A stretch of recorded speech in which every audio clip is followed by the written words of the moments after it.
If your team can't run the business without you, do you really have a team or do you have helpers? I run a $1.5 million business in 2 or 3 hours per day because I built a team that owns the whole money-making machine even when I'm not around. So in this video, I'm going to show you what the team looks like, which systems remove you as the bottleneck, and how to get your team to manage themselves. Now, most founders think they know what's wrong, but in reality, they don't. And if you don't know where you're blocking the business, you'll keep fixing the wrong thing, and because of that, nothing will change. Because at the end of the day, you're still the person, every decision, every problem and every client escalation runs through. Think of it like this.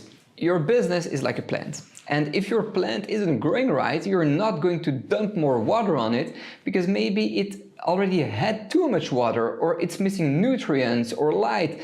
And if you do more of the wrong thing, you're actually going to hurt your plant more than you're going to do to help it. But that's how most founders act inside their business. If you want your salesperson to do more sales and you assume they need more leads when in reality they don't have the capacity to handle the leads that are already coming in, you might think that you've got a leads problem when in reality you've got an efficiency problem. Your salesperson is already all over the place, losing time doing all kinds of stuff that's preventing them from taking care of the leads. So giving them extra leads will make you spend more money that won't turn into more revenue, and you'll be even more frustrated and your salesperson will eventually burn out or quit. The problem is that most founders are fixing the wrong one, and there's a way to tell exactly which one is hurting you right now. People are the foundation of every business. And if you have the wrong people on the bus, you can train them, coach them, and give them chances till kingdom come. It will never work. The business will still run through you because you're compensating for hiring someone who's a bad fit. So stop giving people too many chances and stop trying to fix people. If they've repeatedly shown you they can't do the work or handle the pressure, it's pointless to keep trying 9 times out of 10. So what you want to do is get the wrong people off the bus and put the right people in the right seats. If you have capable people, but you're still stuck hand-holding them every step of the way, you've got a training problem. You know, training is the bottleneck in your business when people keep asking you the same questions you've already answered, or when they can complete tasks without you doing it with them, or when you're constantly reviewing basic work just because they can't seem to get it right on the first try. And I know that's super frustrating, especially when on paper they're qualified and they've got the potential to do the job, but in reality you're still acting like a parent correcting your kid's homework before they go back to school on Monday and show it to the teacher. And if you want to fix that, train them in a way that creates independence from you so they can run the day-to-day without needing you. And most of the time that means creating training manuals with examples, workflows, templates and whatnot, so they have enough things to reference before coming back to you. But when delegation is the bottleneck, it usually looks a lot like training, but it's different. The work is actually good and it gets done, and most of the time your team does their thing on their own, but they're still coming to you to approve everything before they ship it. You know you're the bottleneck when nothing goes out the door without you signing off on it, or when your team is waiting for you to approve every move forward, or when you're just the final checkpoint for everything. And I'm sure you know what it feels like. It's that moment when someone asks you something and you're standing there thinking, yeah, well, did they really need me for that? Usually it's just because they're unsure about what good looks like, so they play it safe and they pull you in. And the remedy to this situation is pretty easy if you want to delegate effectively and have the work leave your plate permanently. Each role and task should have defined outcomes and standards so people know what they have to do, when they have to do it, how they have to do it, and how they can measure or quantify if the job is done right. Now, you might have hired right, trained well, and delegated properly, but if somehow you're not getting the results you're hoping for, that usually means the bottleneck is measurement. And measurement, simply put, is Who has to do how much of what, by when, and how often. And those are typically your goals, your targets, and your KPIs. Now, I'm going to assume that you've got a salesperson working for you, or that you've done at least some sales in your career. And you know that in order to be successful in sales, you have to be able to measure what it takes to get a client. For example, if 1 in 3 proposals turn into a client, then you have to measure what's needed and reverse engineer it to know how many clients you have to talk to in order to get those proposals.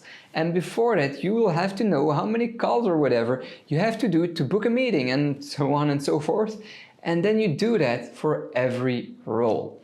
Because when measurement is missing, or when you're measuring the wrong things, you end up running the company on gut feel and firefighting instead of dealing with numbers. So start by tracking a few key metrics per person so they know how much of what they have to do, and that way they get more clarity about what they have to do, and performance won't depend on your presence that much. By the way, if you want to figure out which bottleneck you have, I made a free 2-minute scorecard, the link's in the description. Fill it out and it will tell you exactly where you're stuck and what to fix first. So next I'm going to show you the team structure you need to run your business in 4 hours a day without your revenue going to shit. Most founders I talk to think they have one org chart, but in reality they have two. And the first one is the obvious one. It's you, then maybe some managers, and then a third row of everybody else doing the work in sales, marketing, operations, and whatnot. But the second one is kind of the hidden one, and not many business owners are conscious of its existence. It's what I call the shadow org chart, where next to every person's name, there's a little dotted line that leads to a box with your name on it, but your job title is the one who fixes if they fail. And it's like you're the team's invisible or unspoken training wheels. And the reason behind that isn't because they're lazy or bad people. It's because they've noticed that when things get hard or uncomfortable, you step in and you fix it for them. And that's what I mean when I say your team is incentivized to fail. If they know you'll rescue them or do it for them, well then there's no real cost to them handing it back to you. And you might even argue that it's better for them because their end product looks better with less of their effort, and at the end of the day, they still get to take the credit if the outcome of the thing is good. So if you want a business that runs without you, you need to do something very specific first. You need people who can own the money. And that means they need to own 3 things. How the money comes in, how the work gets delivered, and how customers stay happy, all without pulling you in to do it right. Because if they own all 3, your business can get new clients, deliver the service, and keep them coming back, which means the business generates revenue without you. And if you truly want a business that you can run in 4 hours a day, that's the first step to getting there. So let me show you how to actually build that team. The first step is that you're going to design your org chart around the money flow.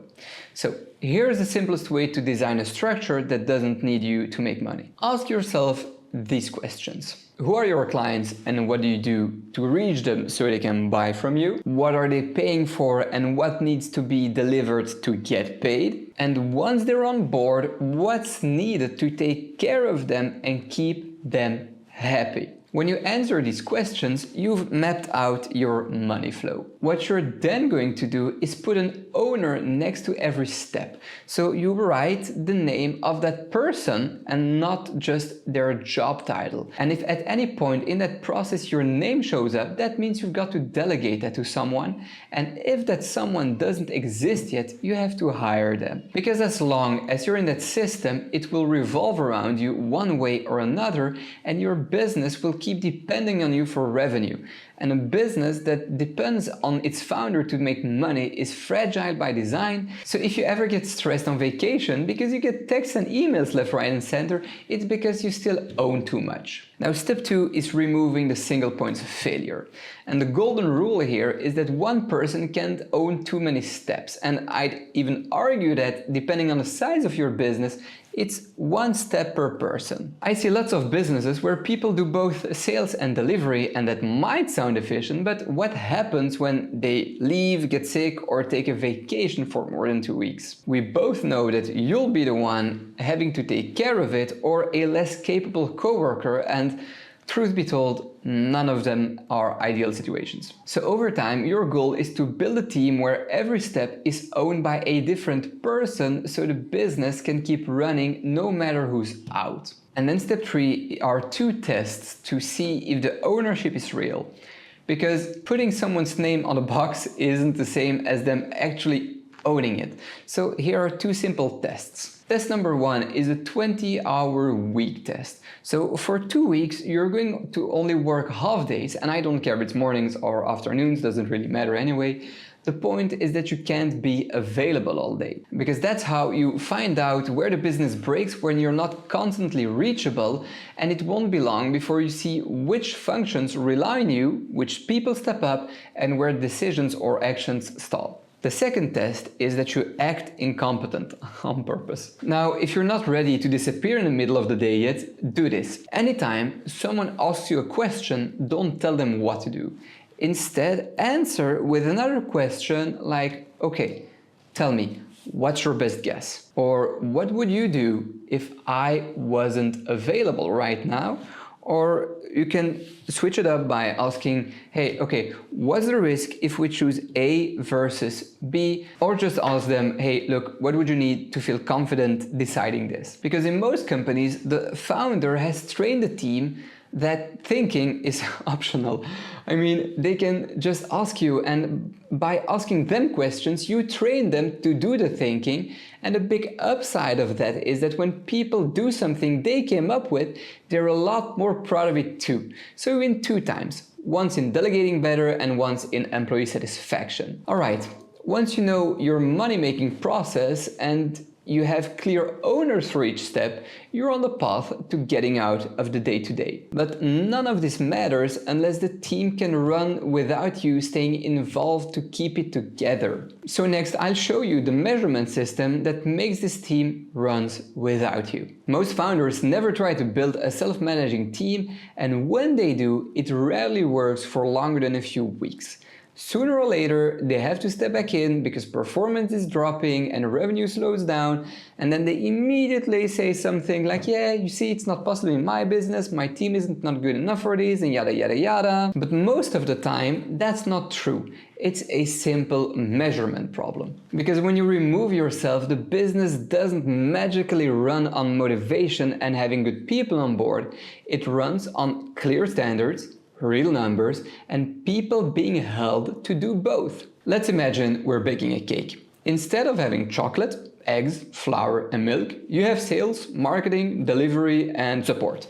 But if you don't know the amounts of each ingredient you need, aka the measurements, you're going to throw a bunch of ingredients in your bowl and hope for the best. And that's how you do a ton of work, but when you get your cake out the oven, you realize it looks like a cake, but it tastes like crap. And that's what running a business without measurement feels like.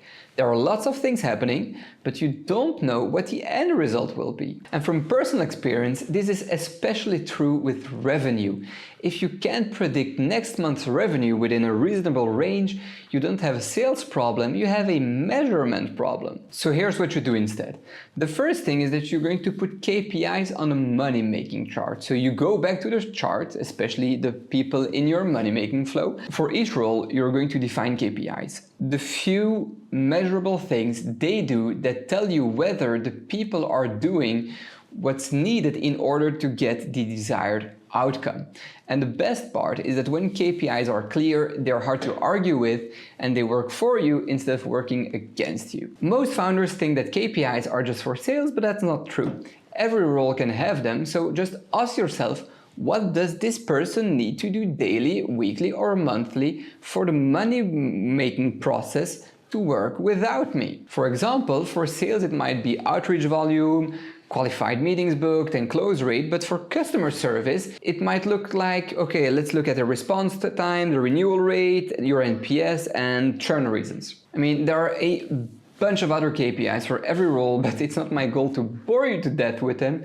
So if you're feeling stuck here, get in touch, we'll look at your business together. Now, important warning, only use KPIs that are actually measurable and matter. Don't fall into the trap of wanting to track every second of your employees' time. Trust your team to be the professionals they are and allow some flexibility, otherwise people will just stop trusting you and call you a micromanager and other fun names. Then the second thing you do is that you're going to add a reporting system. Because the thing is that KPIs without reporting are just numbers on a spreadsheet. So you install a simple reporting rhythm. Each person sends a short email, either daily or weekly, with their KPI numbers, what they completed, any blockers they need removed, and anything they need help with. And asking people to report this way does two things. The first is that it creates self-accountability, because when people know exactly what they need to do, they will work to hit those numbers, asking fewer questions in the process. And the second is that it gives you early warning signs before things turn into a mess. And then step 3 is the double feedback loop. And this is where your team becomes self-managing. Here's the part that makes it work. The first loop is their self-review. In the same report, they answer what went well, what didn't go well, and why, what did I learn, and what will I do more of or less of next week. And by having them report this way, they start to actually think and reason, and they kind of self-coach themselves.